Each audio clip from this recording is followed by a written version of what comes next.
Continuamos examinando as Escrituras, Marcos capítulo 13.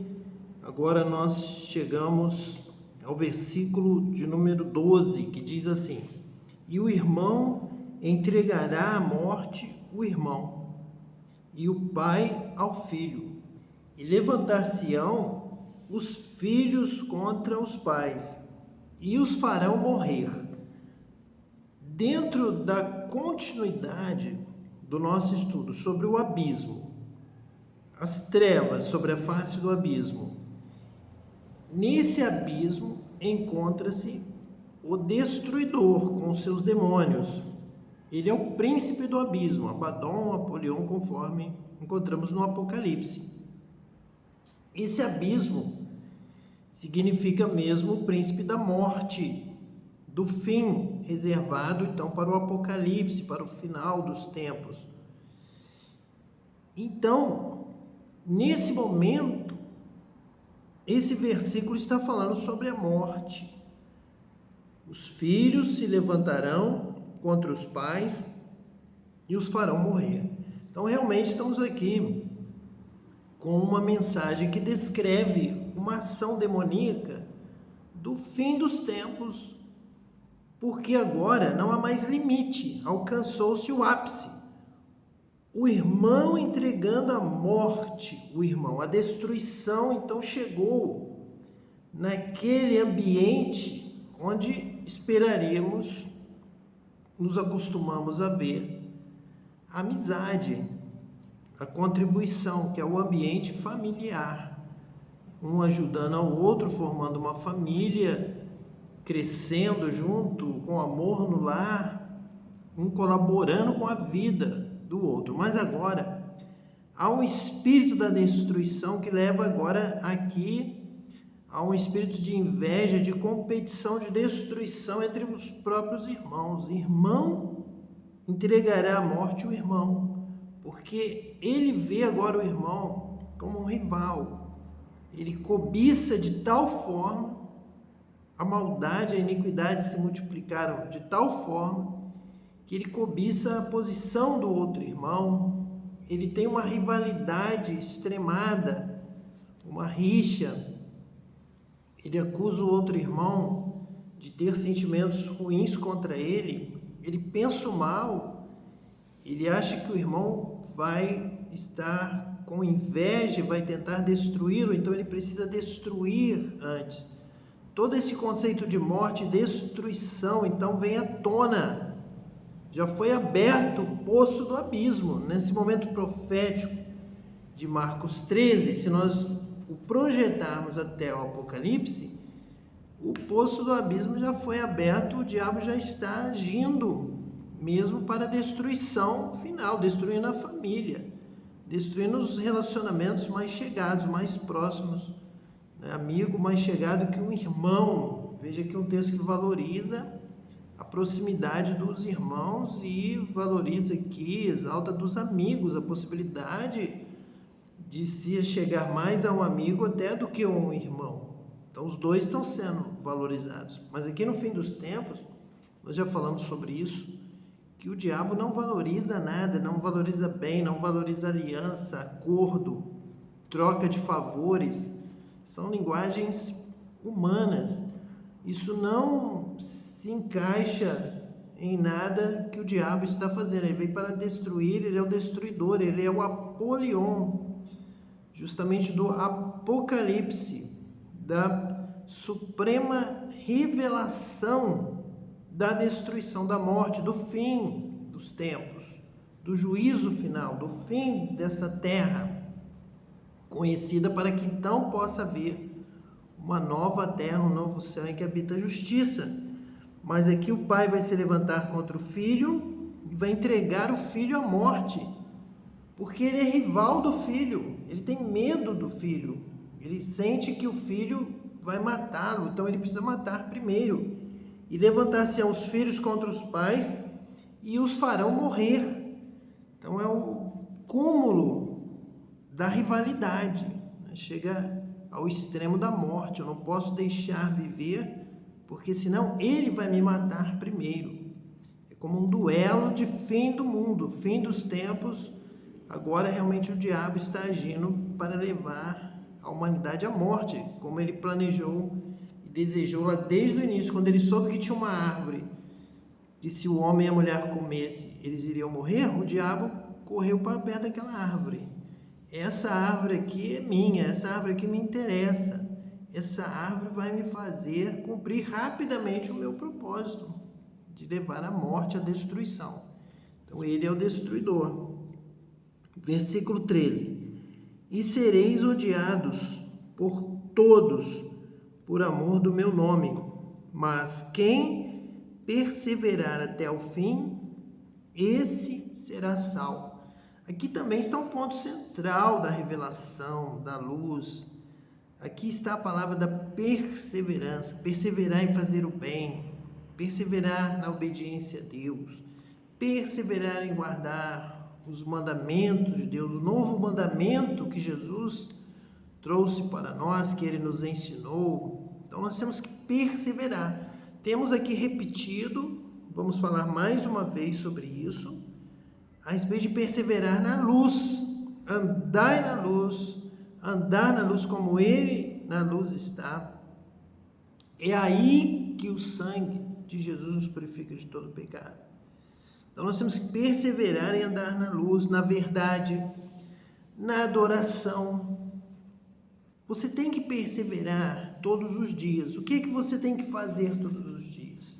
Se você está perseverando, você vai acordar e vai louvar a Deus. Eu vou cantar hinos de louvor a Deus, vou adorar a Deus. Eu preciso ser um adorador de Deus. O Pai está à procura dos verdadeiros adoradores. O céu é lugar de adoradores. Entrarão no céu os verdadeiros adoradores. Entraremos para adorar a Deus. Precisamos buscar a face de Deus, adorá-lo em espírito e em verdade. Porque o trono de Deus, diante do trono de Deus, todos o adoram. Você precisa ser um adorador para entrar no céu, na presença de Deus. Uma outra coisa que eu preciso fazer para perseverar até o fim é falar com Deus, é buscar a Deus, é conversar com Deus, é orar. Quantas vezes a palavra de Deus vai dizer da bênção daquele que ora, daquele que busca Deus, daquele que procura Deus, fala com Deus. Então perseverar é perseverar, estar perto de Deus, buscar a Deus, buscando pela manhã, buscando ao meio-dia, como Daniel. Daqui a pouco o profeta Daniel vai ser citado aqui por Jesus. Quem lê entenda, como diz o profeta Daniel. E algo que marcava a perseverança de Daniel, marcou, é que Daniel orava a Deus. Daniel era um homem de oração. Ele orava voltado para Jerusalém, adorava a Deus, louvava a Deus e falava com Deus. Então, algo que agrada a Deus neste momento aqui, quando Jesus diz, mas quem perseverar até o fim, esse será salvo. E quem perseverar até o fim, apegado a Deus. Primeiro, é esse tipo de prática que hoje muitos se esquecem de ensinar, muitos se esquecem que é assim, é um relacionamento com Deus. Você é filho, você precisa ir todos os dias buscar o Pai, falar com Ele, buscar o seu ensinamento, buscar a sua direção. Cada dia, um novo dia. Hoje é tempo de adorar a Deus, de buscar a Deus, de falar com Deus. Paulo diz que a nossa oração ela não pode ser interrompida. A oração é a respiração da alma. A separação do homem lá no Jardim do Éden vai se dar pela consumação do afastamento de Deus.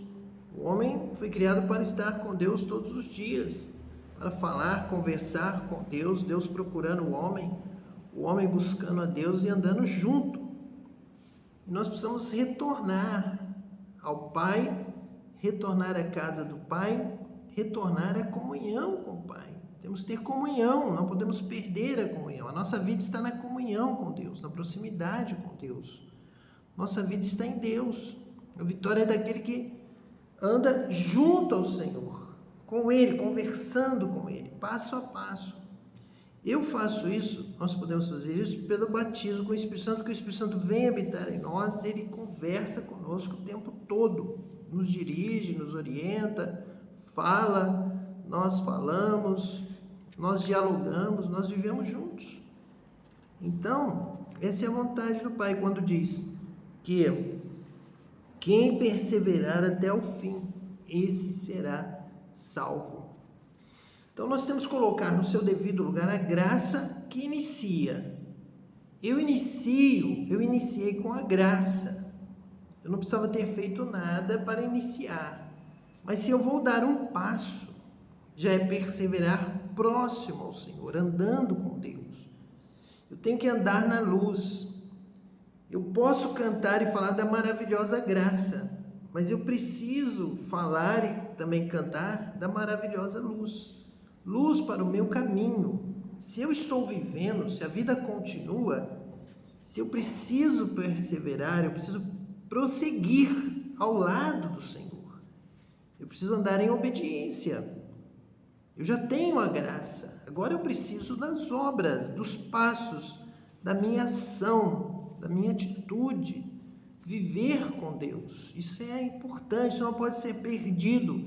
Isso não pode ser mal compreendido por uma doutrina que seria uma doutrina das cartas de Paulo, do Novo Testamento, após os Evangelhos. Jesus mesmo, ele próprio, em Marcos 13, nós acabamos de ler o versículo 13, que diz: mas quem perseverar até o fim, esse será salvo. Então eu tenho uma caminhada, eu tenho que perseverar em alguma coisa, eu tenho uma obrigação, eu tenho algo a fazer, eu preciso perseverar. Esse perseverar é totalmente meu. Andar na luz. Por exemplo, quando Jesus diz: ficai em Jerusalém, até que do alto sejais revestidos de poder. Quantas palavras você encontrou neste texto que eu aqui repeti, que chama a sua prática, a sua obra, a sua responsabilidade. Maravilhosa luz agora. Você já teve a maravilhosa graça. Agora você precisa prosseguir na maravilhosa luz, que é lâmpada para os seus pés, luz para o seu caminho, que ilumina os seus passos. Então, você precisa ficar em Jerusalém, em oração, falando, buscando, perseverar, permanecer. Vai precisar de uma exigência, que você não se desvie pelos convites do mundo, pelos chamados do mundo. Você precisa ficar em Jerusalém. Você precisa amar Jerusalém.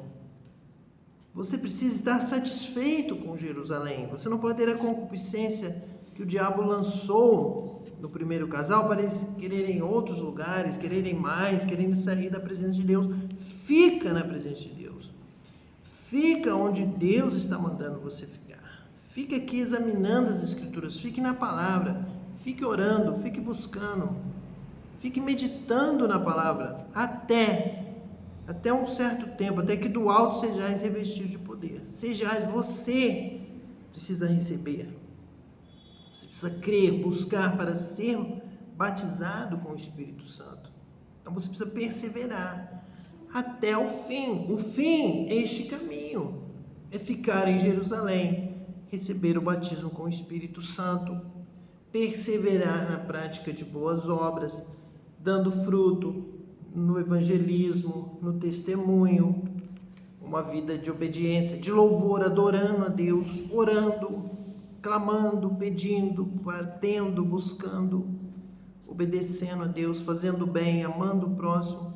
Toda uma série de atitudes, de obras, de atos.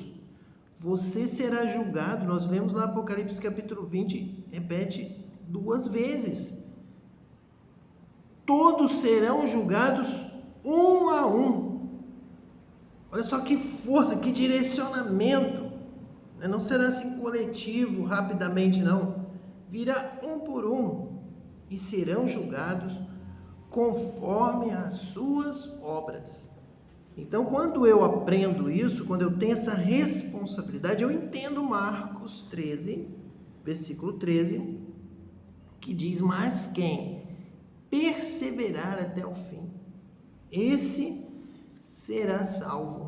Então, é aquele que realmente pratica a obra de Deus, que faz a vontade de Deus, aquele que guarda a sua palavra, aquele que pratica a sua palavra, aquele que lhe obedece. Esse será salvo. Então, nós temos uma luta, uma batalha, nós temos um trabalho a realizar, nós temos uma batalha a enfrentar contra as trevas, contra o mal, contra as concupiscências do mal. Então você vai andar na luz, na prática do bem, vai praticar boas obras, vai perseverar no bem até o fim, e esse será salvo. Não diz: não se preocupe com nada, porque a nossa denominação garante a sua salvação pela graça, porque nós somos melhor do que aquela outra que diz que precisa de obras. Então isso não é uma palavra de Deus, isso não é uma palavra profética, isso não é uma palavra da Bíblia.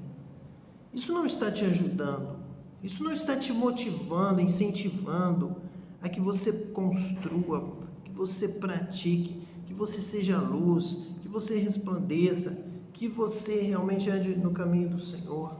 Essa palavra não está te ajudando, não está te motivando a que você dê frutos, a que você acorde para a vida, acorde a cada manhã, buscando a Deus, orando como Daniel, como Davi, glorificando a Deus, exaltando ao Senhor, louvando a Deus. E daqui a pouco nós vamos entrar realmente nesse tema, já temos aqui preparado essa particularidade da palavra de Deus, bem mais detalhada, sobre perseverar até o fim. Esse será salvo. Ande na luz, busque a salvação, busque andar na salvação. A salvação está em Cristo, andar com Ele, não é de qualquer maneira. Você precisa usar a sua força, o seu coração, a sua mente, a sua alma, a sua adoração e buscar andar com o Senhor, andar na luz, na presença de Deus. Esse será salvo. Tem que perseverar dessa forma, com ânimo, com prática, não sendo ocioso, não ficando de qualquer maneira à toa, vivendo uma vida ociosa. Não é assim, não, isso não é verdade. Você tem algo a fazer, há uma obra de Deus a ser realizada. Jesus disse que grande é a seara, poucos os trabalhadores. Rogai ao Senhor da seara que mande trabalhadores para a sua seara. Não são ociosos, vivendo de graça, recebendo de graça, pensando na graça e sem fazer nada. Não é isto. Não foi assim que Jesus ensinou. Vamos então para o versículo 14, que diz assim: ora, quando vós virdes a abominação do assolamento, que foi predita por Daniel, profeta, estar onde não deve estar, quem lê entenda, então os que estiverem na Judéia fujam para os montes. Então esse é um tema já bastante refletido, estudado, porque o próprio versículo, o texto, nos induz a lerem e entenderem, buscar entender. Então é claro que na história da igreja, na história da palavra de Deus, muitos e muitos estudiosos já buscaram entender, ler e cumprir aquilo que Jesus está indicando. Quem lê, entenda. Então, muitos passaram grande parte da sua vida pesquisando quem seria, em primeiro lugar, a abominação do assolamento, que foi predita por Daniel, o profeta. Estar onde não deve estar. Então, em que lugar? Onde é este lugar que ele não deveria estar. Então, os que estiverem na Judéia fujam para os montes. Então, já foi avaliado, já foi dito que seria o sacrifício de um porco no templo de Jerusalém. Seria o máximo da abominação do assolamento. Um animal imundo, que é o animal que mais simboliza a imundícia e a desobediência à Torá, a lei de Deus dada ali por Moisés, então seria o máximo da abominação. Ao invés de oferecer um animal limpo, um sacrifício santo, puro, perfeito e agradável a Deus, alguém começasse então o sacrifício de porcos. E lá no templo, justamente ali no lugar santo do sacrifício. Mas Daniel também deixa ali a possibilidade de ser um rei, um ditador, né, imundo, o homem do pecado, o anticristo, a abominação, o próprio diabo, o profeta, a besta, algum ser, né, que ali toma aquele lugar e reina a partir dali do lugar onde ele não deveria estar. Ele não deveria estar à frente no comando. Então, essa segunda interpretação, ela abre o entendimento unindo Daniel com aqui Jesus, em Marcos 13, e com o Apocalipse.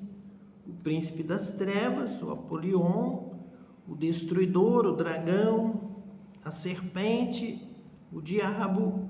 Então seria esse, ao consumar este império das trevas, anunciado lá em Apocalipse 20, no final dos tempos. Então aqui seria realmente o fim. Haveria uma ligação entre Daniel, o Evangelho e o Apocalipse. Porém, como muitos já estudaram, refletiram e colocaram outras opiniões, nós respeitamos os estudiosos, respeitamos quem quiser apresentar outra linha de interpretação do texto. Mas nós aqui estamos caminhando, estamos observando justamente a partir de Gênesis, capítulo 1, versículo 2, que fala de um abismo. E ali existe alguém, existem seres ali naquele abismo. Ele, no princípio, ele está coberto pelas trevas. Mas já logo à frente aparece o diabo, ali no jardim do Éden. Aí muitos perguntariam, mas como que tem ali a criação, Deus, jardim do Éden, o homem e a mulher, de repente aparece a serpente na história, o diabo, de onde que ele veio? Como que ele está ali? Ali deveria estar só o bem. Por quê? Então, estudando o Apocalipse, dando prosseguimento em Daniel, nos Evangelhos, nós vamos ver, então, que Deus já havia ali colocado o abismo com seres das trevas que vão atuar como os insetos que devoram a carne podre, as imundícias, porque Deus ama a limpeza e Deus já programou, Deus já, na sua onisciência, já deixou preparado ali o equipamento para a limpeza da terra. Então, se for preciso para limpar, ele põe fogo, como ali, né, no lixão, lá onde está o lixo, tudo que não presta, o que vai se estragando, vai envelhecendo, vai apodrecendo, vai sendo lançado ali no local, no Sheol, como um grande lixão, e as bactérias já vão consumindo, e já vai havendo uma degradação, mas realmente vai chegar a um ponto que somente o fogo vai consumir aquela sujeira. E Deus ama a limpeza, a pureza, por isso as águas, o batismo com o Espírito Santo, o batismo com fogo, a purificação, seja com a água, seja com o fogo, né? Seja com o sopo, seja com o sabão, mas Deus ama a limpeza. E já existem os insetos, os roedores, as aves que são atraídos pelo mau cheiro e vão lá devorar. Eles foram criados por Deus para limpar a terra. Um animal morre, alguém morre, aquele cheiro da carniça atrai, as moscas atraem, seres que estão debaixo da terra começam a emergir, os besouros, as formigas e demais insetos. Insetos que estão em locais escuros, nos galhos das árvores, estão nos cantos, estão nas tocas, como os ratos e outros mais, e as baratas, então saem para rapidamente eliminar aquele mau cheiro. Eles são atraídos, eles já são programados para esse trabalho. Então aqui também, nesse abismo, estão seres espirituais já programados para a limpeza da terra, de todo o mal da terra. E ao momento final. Então aqui, essa abominação do assolamento, nós vamos trabalhar que é realmente ali após o abismo ser aberto. Então este ser vem e ele reivindica essa posição. Ele é extremamente arrogante, soberbo, e ele quer impor toda a sua ideia, tudo que ele pensa, e ele pensa em destruição. Ele já é programado para isso. Então ele vai querer o lugar de destaque, onde ele não deveria estar, ele não deve estar, mas por um tempo ele vai ocupar.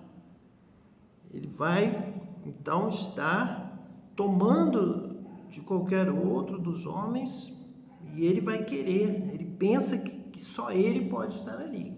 Só a ideia dele é que vai prevalecer. Então, seria este o momento em que quem estiver na Judéia deve fugir. Aqui nós até fazemos uma ligação lá com o início de Marcos, quando Jesus disse que não ficará pedra sobre pedra. Então aqui já é um sinal que a grande destruição está para chegar, está próxima, e você deve correr para os braços do Pai, correr para a luz, fuja das trevas, fuja da mentira, fuja do diabo, fuja do engano, corra para os braços do Pai, chegue perto de Deus e ande na luz, ande com Deus, adore a Deus, fale com Deus, ore, busque a presença de Deus, glorifique a Deus, fale com Ele e diga: Pai, eu quero te obedecer, Pai, eu quero te conhecer cada vez mais, eu quero aprender de Ti. Me ensina, Senhor, a andar nos Teus caminhos, me ensina, Senhor, a guardar a Tua palavra, me ensina, Senhor, a estar contigo e te agradar cada dia mais, eu quero andar de uma forma melhor na Tua presença. Você precisa disso, você precisa buscar a Deus e agradar a Deus, servir a Deus cada dia mais, e assim a alegria do Senhor, a unção, a bênção, a graça do Espírito Santo vai estar cada vez mais contigo para te dirigir nesse seu propósito. Se você tem um propósito de servir a Deus, de agradar a Deus, o Espírito Santo virá sobre você para te dar poder e força para que você cumpra esse propósito, porque este é o propósito que agrada a Deus. E o Espírito Santo vai contribuir, vai te ajudar, vai te fortalecer para que você ande corretamente, adorando a Deus em espírito e em verdade. Que Deus te abençoe, em nome de Jesus, o Cristo.